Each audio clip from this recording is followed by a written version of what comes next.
സങ്കടമൊക്കെ മാറ്റിക്കളയണം. ചിരിക്കാനുള്ളത് സൂക്ഷിച്ച് വെക്കണം.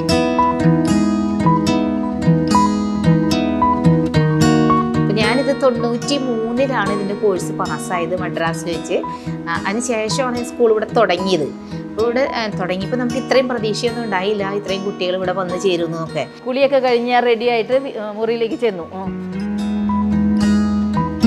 ഇതൊരു പറുദീസയാണ്, കൈകൊണ്ട് മായാജാലങ്ങൾ സൃഷ്ടിക്കുന്ന ഒരു പറുദീസ.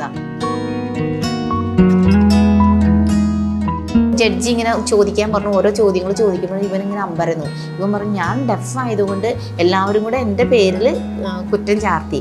അവനിങ്ങനെ കെട്ടിപ്പിടിച്ച് ഇങ്ങനെ കരഞ്ഞ് എന്നെ രക്ഷപ്പെടുത്തിയ സിസ്റ്ററിന് എത്ര നന്ദി പറഞ്ഞാലും മതിയാവില്ല എന്ന് പറഞ്ഞിട്ട് ഒരു വലിയൊരു രംഗമായിരുന്നു അവിടെ. പാർവതി എൻ്റെ അടുത്ത് വന്ന് ഒരു 2 ആഴ്ച ഞങ്ങൾ ഒരുമിച്ച് ഞാനങ്ങനെ പഠിപ്പിച്ചു കൊടുത്തു. എനിക്കിപ്പോൾ 56 വയസ്സായി. ഇപ്പോൾ ഈ മെയ് മാസത്തിൽ ഞാൻ റിട്ടയർ ചെയ്യും. പക്ഷെ ഞാൻ റിട്ടയർ ചെയ്താലും എനിക്ക് ഇവരുടെ ഒപ്പം കൂടണം. കാരണം എവിടെയൊക്കെ എൻ്റെ സഹായം വേണോ അവിടെയൊക്കെ ഞാൻ കൊടുത്തുകൊണ്ടിരിക്കും.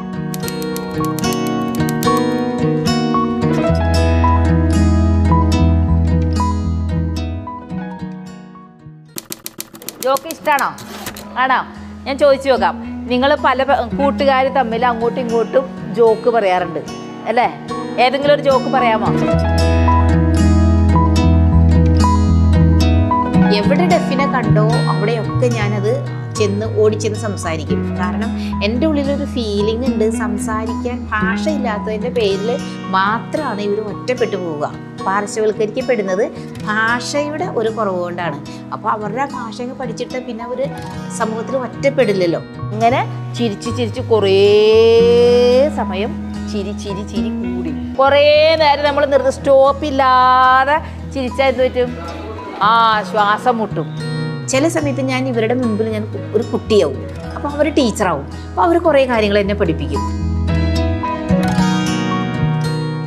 32ാമത്തെ വർഷം ഞാനിപ്പോൾ വിരമിക്കുമ്പോൾ എനിക്ക് മനസ്സ് നിറയെ സന്തോഷവും ഒരുപാട് ദൈവാനുഗ്രഹവും എനിക്ക് കിട്ടിയിട്ടുണ്ട്. അത് നമ്മുടെ ഈ കേരളത്തിൽ നിന്ന് മാത്രമല്ല, മറ്റു പല സ്ഥലങ്ങളിൽ നിന്നും കുട്ടികളൊക്കെ എന്നെ അറിയുന്നു. കഴിഞ്ഞ വർഷം തന്നെ ഇപ്പോൾ +1 പഠിക്കുന്ന 2 കുട്ടികളുണ്ട് ജാർഖണ്ഡിൽ നിന്ന്.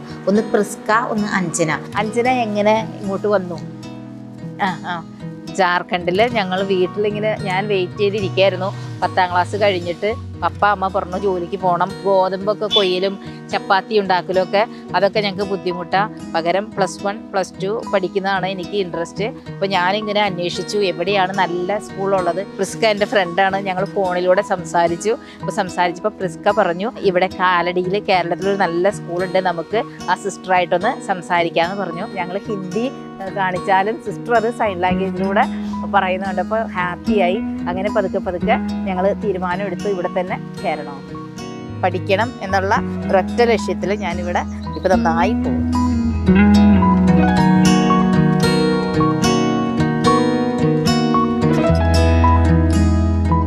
ഞാനിപ്പോൾ ഒരു പ്രിൻസിപ്പളായിരിക്കുന്ന ആ സമയത്ത് നമുക്ക് ഒരുപാട് ഉത്തരവാദിത്തങ്ങളുണ്ട്. പക്ഷേ എൻ്റെ സഹപ്രവർത്തകർ അത് സഹകരിച്ചോളും. അപ്പോൾ എനിക്ക് ഇതുപോലുള്ള കാര്യങ്ങൾ ചെയ്യാനായിട്ട് എനിക്ക് കുറേ കൂടെ ഈസി ആയിട്ട് വരും. ഈ അക്കാദമിക് കാര്യങ്ങളിൽ സിസ്റ്റർ എല്ലാ തരത്തിലും ഞങ്ങൾക്ക് ഭയങ്കര ഒരു ഹെൽപ്ഫുള്ളാണ്. ഞങ്ങളുടെ കുട്ടികളെ സംബന്ധിച്ചിടത്തോളം അവരുടെ ആംഗ്യങ്ങൾ വാക്കുകളായിട്ട് മാറുന്നത് ഞങ്ങളുടെ സിസ്റ്ററിലൂടെയാണ്.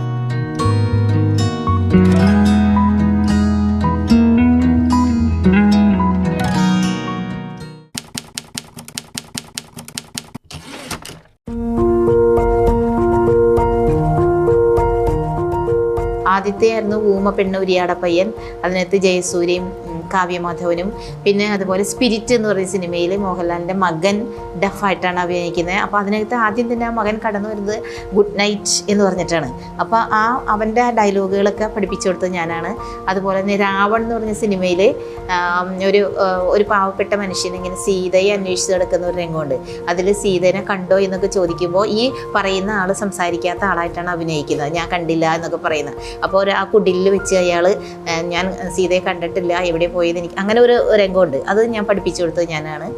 അതുപോലെ തന്നെ പാർവതി തിരുവോത്തിനെ ചെന്നൈയിൽ ഒരു നാൾ എന്ന് പറഞ്ഞ സിനിമയിൽ പാർവതി തിരുവോത്തൂർ സയൻസ് ടീച്ചറായിട്ട് ചെയ്യുന്നതിന് അതിൻ്റെ ഡയലോഗുകളെല്ലാം പാർവതി എൻ്റെ അടുത്ത് വന്ന് ഒരു 2 ആഴ്ച ഞങ്ങൾ ഒരുമിച്ച് ഞാനങ്ങനെ പഠിപ്പിച്ചു കൊടുത്തു. ഇപ്പോൾ ആത്മീയ രാജനെ ഒരു പുതിയ സിനിമയ്ക്ക് വേണ്ടിയിട്ട് ചെയ്തു കൊടുത്തുകൊണ്ടിരിക്കുന്നു. അതിൻ്റെ ഒരു ഫൈനൽ ഘട്ടത്തിലേക്ക് എത്തിക്കൊണ്ടിരിക്കുന്നു. പിന്നെ രചന നാരായണൻകുട്ടീനെ ഒരു ഷോർട്ട് ഫിലിമിന് കൊടുത്തിട്ടുണ്ട്.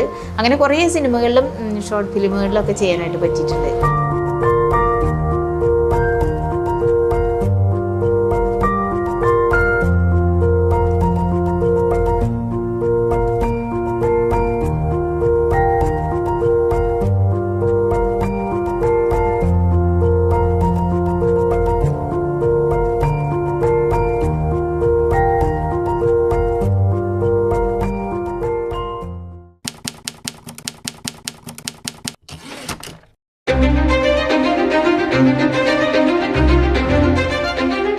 കോടതികളിലൊക്കെ ഞാൻ പോകുന്നുണ്ട്. അവിടെ എന്തെങ്കിലും കേസ് വരുമ്പോൾ ജഡ്ജി പറയുന്ന കാര്യങ്ങളൊക്കെ ഞാൻ സൈൻ ലാംഗ്വേജിലേക്ക് ആ വ്യക്തിക്ക് പറഞ്ഞു കൊടുക്കും.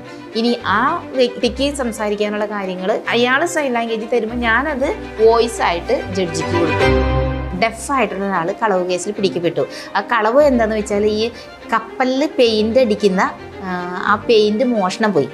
ആ പെയിൻറ് മോഷണം പോയപ്പോൾ കേൾവിയുള്ള ഒരു 5-6 പേര് ആ ഗ്രൂപ്പിലുണ്ട്. ആ കൂട്ടത്തിൽ ഈ ഡെഫും കൂടെ ഒരാളുണ്ട്. അപ്പോൾ ഇവർ ഒരുമിച്ചാണ് അത് കളവ് കേസിൽ ഇത് പെയിൻറ് മോഷ്ടിച്ചത്. പക്ഷേ ഈ ഡെഫായിട്ടുള്ള വ്യക്തി അതിനകത്ത് ശരിക്കും സത്യത്തിൽ കുറ്റം ചെയ്തിട്ടില്ല. മറ്റുള്ളവരാണ് കുറ്റം ചെയ്തത്. മറ്റവരെല്ലാവരും ഓടി രക്ഷപ്പെട്ടു. പിടിക്കുന്നത് ഇവനെ ആയി കഴിഞ്ഞപ്പോൾ ഇവൻ അവിടെ വന്നിട്ട് സങ്കടപ്പെട്ട് എന്നോട് പറയുന്നുണ്ട്, ഞാനല്ല ഇത് ചെയ്തത്. എന്നിട്ട് ജഡ്ജി ഇങ്ങനെ ചോദിക്കാൻ പറഞ്ഞു. ഓരോ ചോദ്യങ്ങൾ ചോദിക്കുമ്പോൾ ഇവനിങ്ങനെ അമ്പരന്നു. ഇവൻ പറഞ്ഞു, ഞാൻ ഡെഫ് ആയതുകൊണ്ട് എല്ലാവരും കൂടെ എൻ്റെ പേരിൽ കുറ്റം ചാർത്തി. സത്യത്തിൽ ചെയ്തത് ഞാനല്ല, മറ്റവർ ചെയ്തിട്ട് എൻ്റെ പേര് ഇട്ടതാണെന്ന് പറഞ്ഞപ്പോൾ ജഡ്ജിക്ക് അത് കാര്യം മനസ്സിലായി. അങ്ങനെ ആ ഒരു വിസ്താരം അത് ജഡ്ജി അത് മാറ്റി ഇവനെ ആ ഇതിൽ നിന്നും രക്ഷപ്പെടുത്തി. അപ്പോൾ ഇവനത് ഭയങ്കര സന്തോഷമായി.